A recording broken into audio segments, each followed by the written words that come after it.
यह कथा उस समय की है जब देवताओं और नायकों का युग था और जहां एक महान शाप ने एक पूरे वंश का भाग्य निर्धारित कर दिया था।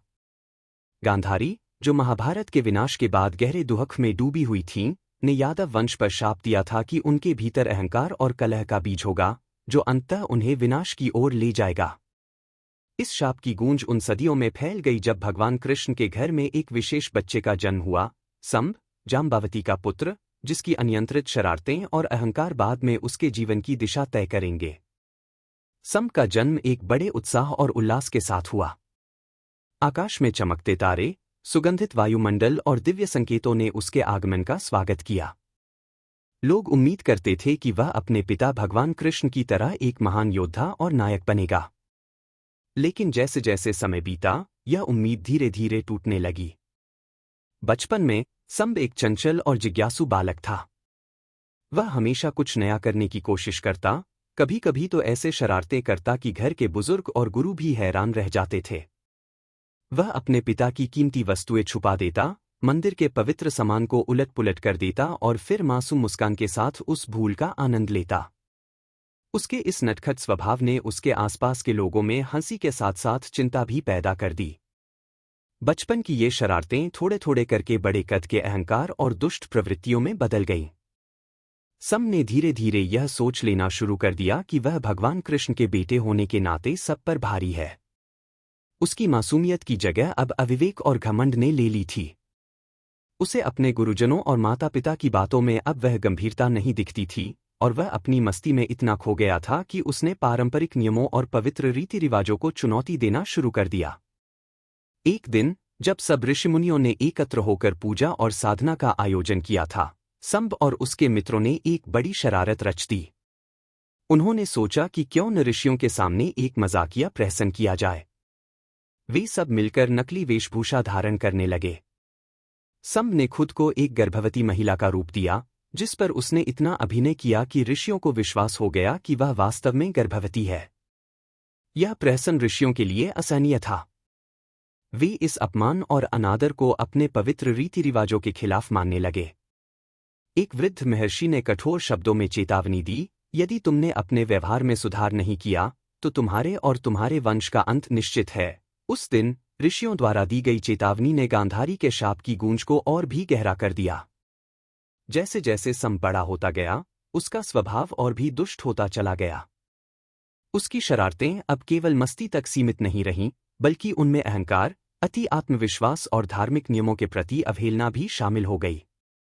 वह समझता था कि भगवान कृष्ण का पुत्र होने के नाते उसे सबसे ऊपर माना जाना चाहिए।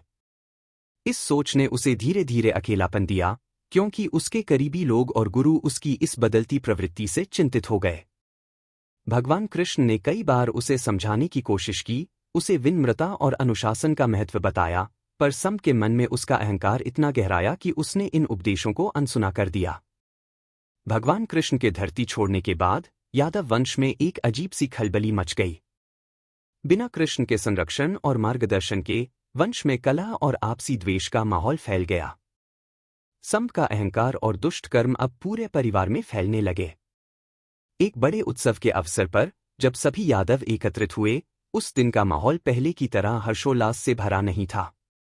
नशे और पुरानी बैरभावनाओं के बीच एक भयंकर झगड़े की शुरुआत हो गई। यह झगड़ा पहले तो छोटी छोटी बातों पर था, परंतु जल्द ही यह आंतरिक लड़ाई में तब्दील हो गया। भाई भाई, मित्र मित्र आपस में भिड़ने लगे और जल्द ही पूरे द्वारका में अराजकता छा गई। संब का जीवन अब उस शाप की गूंज बन चुका था जिसे ऋषियों ने उसकी शरारतों के दौरान दिया था। उसकी हरकतें, जो कभी मासूम खेल की तरह शुरू हुई थीं, अब घातक सिद्ध हुईं।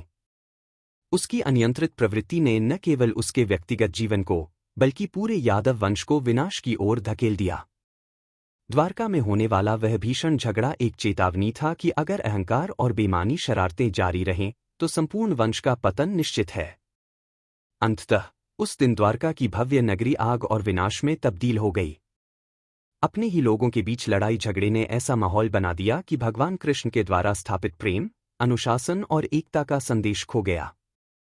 संब के कर्मों ने पूरे यादव वंश को अंधेरे में डुबो दिया। परिवार के सदस्यों ने, जो कभी एक दूसरे के साथ प्यार और सहयोग से रहते थे, अब एक दूसरे के विरुद्ध हथियार उठा लिए। उस विनाश के समय आसमान भी गूंज उठा, जैसे प्रकृति ने उस शाप की सच्चाई को स्वीकार कर लिया हो। दूर दूर तक फैली हुई अग्निकिरणों की आहट और टूटे हुए सपनों की गूंज ने यह साबित कर दिया कि अगर किसी व्यक्ति ने अपनी गलतियों से सीख नहीं ली, तो न सिर्फ उसकी अपनी, बल्कि पूरे समाज की तबाही तय है। सम की कहानी हमें यह सिखाती है कि छोटी छोटी शरारतें और अतिरंजित अहंकार कितनी बड़ी दुर्घटनाओं का कारण बन सकती है। उसकी जिंदगी का हर मोड़ हमें यह याद दिलाता है कि विनम्रता, अनुशासन और परंपराओं का सम्मान कितनी महत्वपूर्ण चीजें हैं। समय के साथ साथ सम का जीवन एक गहरी त्रासदी में बदल गया। उसकी वह मासूमियत, जो कभी उसकी पहचान थी, अब एक अंधेरे साए में ढक गई थी। उसकी असंयमित शरारतें और अहंकार ने न केवल उसके व्यक्तिगत अस्तित्व को नष्ट कर दिया, बल्कि उसके पूरे परिवार और वंश के लिए एक अकल्पनीय विनाश का कारण बन गई। लोगों के दिलों में अब डर और पछतावे के बीज भर गए थे, क्योंकि उन्हें एहसास हो गया था कि उनका गौरवशाली वंश अपने ही गलत कर्मों की वजह से अंतहीन अंधकार में डूब चुका है। यह कथा आज भी एक सीख देती है कि चाहे जन्म कितना भी दिव्य क्यों न हो, यदि मन में अहंकार और अविवेक का वास हो, तो अंत में विनाश ही सदा होगा। गांधारी के शाप, ऋषियों की चेतावनी और सम के दुष्ट कर्मों की गूंज आने वाले दिनों में एक मिसाल बन गई। यह कहानी उन सभी के लिए एक चेतावनी है जो अपने स्वार्थ और घमंड के कारण दूसरों का अनादर करते हैं। इसी संदेश के साथ सम का जीवन और यादव वंश का पतन एक अटूट सत्य के रूप में सदियों तक लोगों के मन में बसे रहेगा। विनम्रता और सच्चाई ही जीवन का असली आधार है और अहंकार का कोई स्थान नहीं।